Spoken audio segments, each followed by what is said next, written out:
Hello बच्चों, let's read this question. So this question says, in the following questions, a statement of assertion and is followed by a statement of reason. ठीक है, assertion reason given कर रखे हैं, direction बता रखी है. assertion पे क्या लिखा है? Speed of light in medium is independent of the motion of the source relative to the medium. Reason पे लिखा है speed of light in medium depends upon the motion of the observer relative to the statement.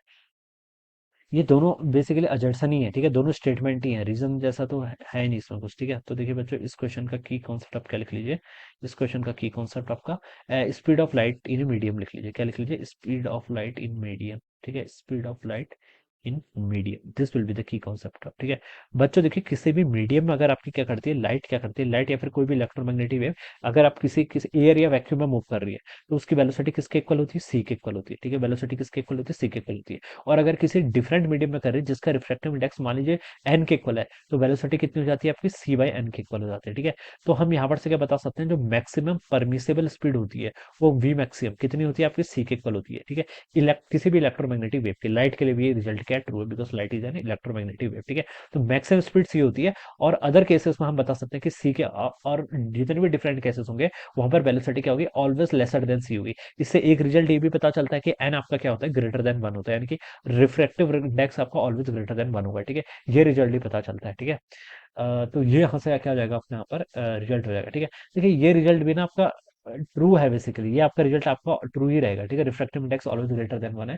But okay, this is true. But कुछ materials होते हैं, देखिए meta materials, उनका refractive index negative भी होता है. ठीक है, इस पर क्वेश्चन एडवांस में पूछा गया, आईटी एडवांस में क्वेश्चन पूछा गया. लेकिन क्वेश्चन में मेंशन किया हुआ था कि रिफ्रैक्टिव इंडेक्स नेगेटिव है, वो कॉम्प्रिहेंशन टाइप क्वेश्चन था. ठीक है, तो सारी डिटेल्स क्वेश्चन में आपको ऑलरेडी गिवन थी. बट जनरल रिजल्ट यही होता है कि रिफ्रैक्टिव इंडेक्स क्या होता है आपका? ग्रेटर देन वन होगा. ठीक है, अब देखिए स्टेटमेंट पे आते हैं. ये अजर्सन पे देखिए क्या लिखा है, speed of light in a medium is independent of the motion of the source relative to the medium. Speed of light किसी मीडियम पर किसके इक्वल होती है? v equal to c by n के इक्वल होती है. तो स्पीड ऑफ लाइट किस पर डिपेंड कर रही है? सी तो यूनिवर्सल कांस्टेंट है, एन क्या है? Refractive index. रिफ्रैक्टिव इंडेक्स हर मीडियम का क्या होगा? डिफरेंट होगा. लेकिन यहाँ पर लिखा है independent of the motion of the source, तो मोशन से तो इंडिपेंडेंट है, ये सब किस पर डिपेंड कर रही है? रिफ्रैक्टिव इंडेक्स पर डिपेंड कर रही है. तो ये स्टेटमेंट आपने यहाँ पर से रॉन्ग हो जाएगा. सॉरी, इंडिपेंडेंट बोला है ना, तो ट्रू हो जाएगा. इंडिपेंडेंट बोला तो क्या हो जाएगा? ट्रू हो जाएगा. तो हम यहाँ से लिख सकते हैं असर्शन क्या है? बिल्कुल ट्रू है. रीजन पर क्या मेंशन किया हुआ है? Speed of light in medium depends upon the motion of the observer relative to the medium. तो दिस इज इनकरेक्ट. यहाँ पर बोला गया, देखिए इसमें लिखा गया डिपेंड्स बोला गया ना, तो ये तो बिल्कुल ट्रू है. देखिए दोनों स्टेटमेंट एक ही है, अगर एक सॉल्व हो गया तो दूसरा उसका क्या अपोजिट है. ठीक है, speed of light in medium independent बोला है पहले में, दूसरे में क्या बोल रखा है आपका? डिपेंड बोल रखा है. ठीक है, तो स्पीड ऑफ लाइट देखिए मैंने बताया ना, ये किस पे डिपेंड करते हैं? रिफ्रैक्टिव इंडेक्स पर डिपेंड करती है. और रिफ्रैक्टिव इंडेक्स क्या होता है आपका? मीडियम पर डिपेंड करता है. हर मीडियम का अलग अलग रिफ्रैक्टिव इंडेक्स होता है. ठीक है, तो ये पहला ट्रू है, दूसरा आपका ट्रू नहीं है. ठीक है, ओके. देखिए बच्चों, ये रिजल्ट आपके तब ट्रू है, देखिए ये रिजल्ट में देखिए स्पीड ऑफ लाइट की बात कर रखी है ना, ये रिजल्ट आपके तब ट्रू है जब आपका नॉन रिलेटिविस्टिक फिनोमिना होगा. क्या होगा? Non relativistic phenomena. हमारे सिलेबस में नॉन रिलेटिविस्टिक फिनोमिना ही है. ठीक है, तो हमें इन्हीं की स्टडी करनी है, तब आपका ये रिजल्ट बिल्कुल ट्रू बैठेगा. ठीक है, लेकिन अगर हम रिलेटिविटी को यहाँ पर कॉन्सेप्ट को यूज करने लग जाए, रिलेटिविटी का मतलब क्या होता है? अगर आपकी velocity comparable to speed of light होने लग गई. ठीक है, और यहाँ पर क्या होता है आपका? v मच मच लेसर, क्या होना चाहिए आपका? लेसर देन सी होना चाहिए. Alright, this is a non relativistic and this is for relativistic phenomena.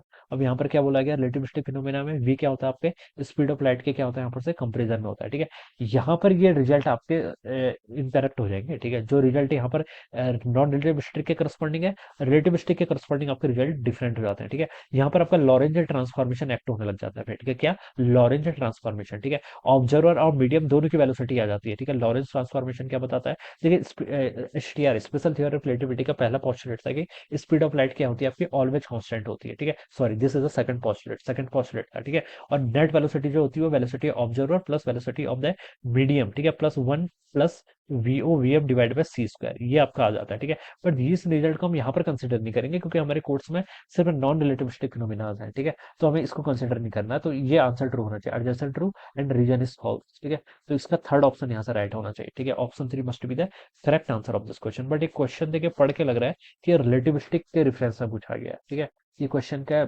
Statement पढ़ के लग रहा है कि रिलेटिविस्टिक स्टेटमेंट है पूछा गया, क्योंकि source relative to the medium, ठीक है। तो ये चीज जब पूछी जाती है ना, तो इससे हमें पता चल रहा है कि रिलेटिविटी के टर्म में पूछा गया। बट फ्रॉम द, अगर हमारे क्वेश्चन के बेसिस के हिसाब से, ठीक है, जितना हमने पढ़ा है नॉन रिलेटिविस्टिक फिनोमेना में, तब आपका ऑप्शन 3 करेक्ट होना चाहिए। ऑलराइट, इसका आंसर वेरी करेगा, ठीक है, किस पर वेरी करेगा, वेरी करेगा। Okay, so this will be the answer. So I hope you are understood this concept. All the best and thank you so much.